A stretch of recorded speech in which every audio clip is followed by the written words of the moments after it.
Imagine you are a Japanese sailor in the Bismarck Sea. It is March 3, 1943. You are on a routine convoy protected by destroyers. You are safe. Then, a lookout screams. But he's not pointing at the sky. He's pointing at the water.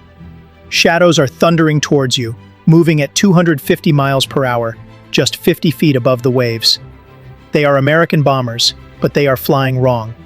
They aren't in the clouds. They are at eye level. And as they get closer, their noses erupt in a solid wall of white-hot tracers. This isn't a bombing run, it's an execution. In the next 15 minutes, you will watch your entire fleet be annihilated. 8 transports and 4 destroyers will be torn to pieces. Nearly 3,000 of your comrades will be killed.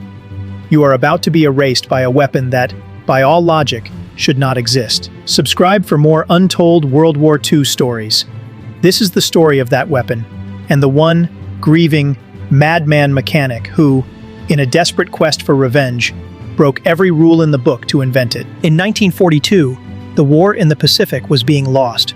The Japanese Empire was a fortress, its garrisons in New Guinea fed by an unstoppable conveyor belt of transport ships. From 20,000 feet, American B-17 flying fortresses lumbered over the convoys, dropping thousands of pounds of bombs. And they were missing. The Japanese captains, watching the bombs fall for 4 long miles, would simply turn the wheel. The bombs would splash harmlessly into the ocean. It was a joke. For General Douglas MacArthur, it was a nightmare. He was losing the war because his bombers couldn't hit a ship. The doctrine was failing. The technology was useless. The Allies needed a new idea, and they needed it yesterday. The answer wouldn't come from a Washington, D.C. general. It came from a 6th grade dropout from Arkansas, working in a dusty hangar in Australia. His name was Pappy Gunn, and he was a man with nothing left to lose. Pappy wasn't a strategist. He was a mechanic, a grease-stained wizard who had spent 20 years flying and fixing Navy planes. Before the war, he had retired to the Philippines, built his own small airline, and was raising his wife and 4 children. When Japan invaded, Pappy's world was shattered. He was evacuated to Australia, but his family was captured. His wife, Polly, and his 4 children were thrown into the Santo Tomas internment camp. While the generals in Washington were looking at maps, Pappy Gunn was staring at a photograph of his captive family. This wasn't a war for him. It was a rescue mission, and it had become a vendetta. The Army Air Forces put him in charge of maintenance. What they got was a mad scientist. Pappy Gunn looked at the B-25 Mitchell bomber, a sleek, respectable, high-altitude bomber, and he saw a canvas for his rage. He became obsessed with one idea. To sink ships, you had to get low. You had to fly at mast height and tear them apart with gunfire. So, in an off-the-books, illegal operation, he and his crew of mechanics began to modify the B-25. They ripped the glass nose and the bomb sight out of the plane. In its place, they bolted a solid steel plate. Then, they began scavenging. They took 50 caliber machine guns from wrecked fighters, from supply crates, from anywhere they could find them, and they started bolting them into that new, solid nose. First, there were 4 guns, then 6, then 8. They had created a monster, a medium bomber with the forward-firing firepower of 3 heavy fighters. When a pilot hit the trigger, all 8 guns fired at once, sending a 2-second burst of 100 pounds of lead into a target. It didn't just fire bullets. It fired a solid wall of steel. But Pappy's invention was only half of the solution. The other half was a tactic so heretical, it defied every rule of air warfare. It was called skip bombing.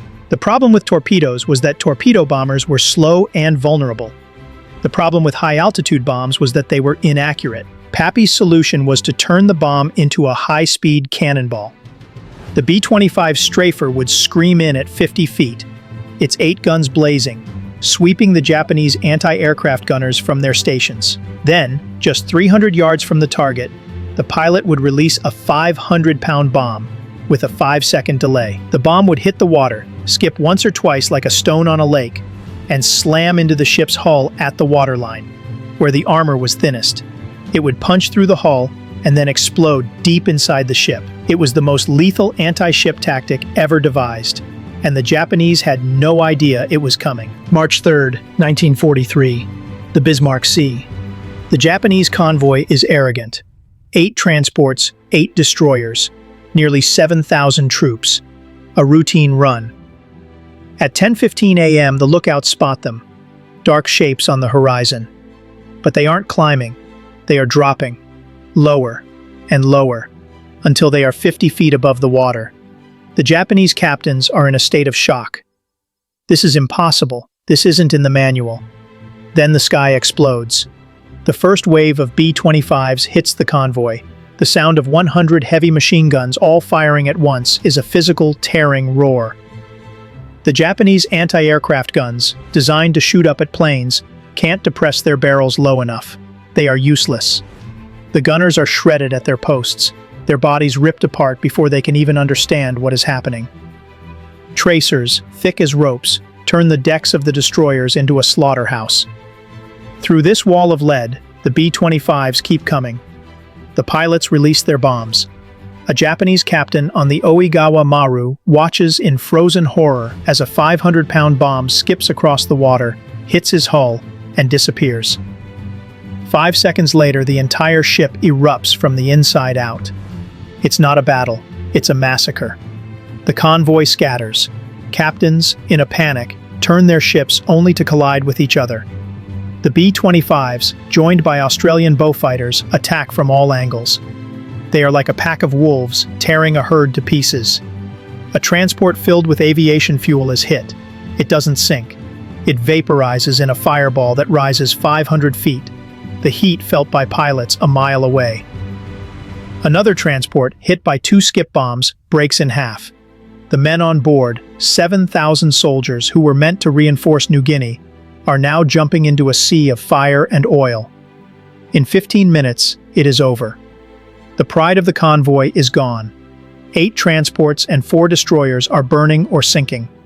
The sea is black with smoke and red with blood. Nearly 3,000 men are dead. When the news hit Tokyo, the high command was stunned into silence. It wasn't just the loss of the ships and men, it was the way they were lost. It was the speed. They had been defeated by a weapon they couldn't counter, a weapon that shouldn't exist. The Battle of the Bismarck Sea was a turning point. The Japanese never again attempted to send a major convoy to New Guinea. The supply line was permanently severed. The back of their Pacific fortress was broken, and it was broken by Pappy Gunn. The Madman mechanic, fueled by grief, had done what the entire U.S. High Command could not. His illegal field modification became standard issue. His heretical tactic became the new doctrine. He had turned a simple bomber into the most terrifying ship killer of the war. When Pappy Gunn was finally reunited with his family after the war, his son asked him what he did. He just said he was a mechanic who fixed a problem. But he did more than that. He fixed a failing war. He proved that sometimes the most revolutionary ideas don't come from a boardroom. They come from the hangar, from a grieving heart, from a man with nothing left to lose, and a desperate need to win.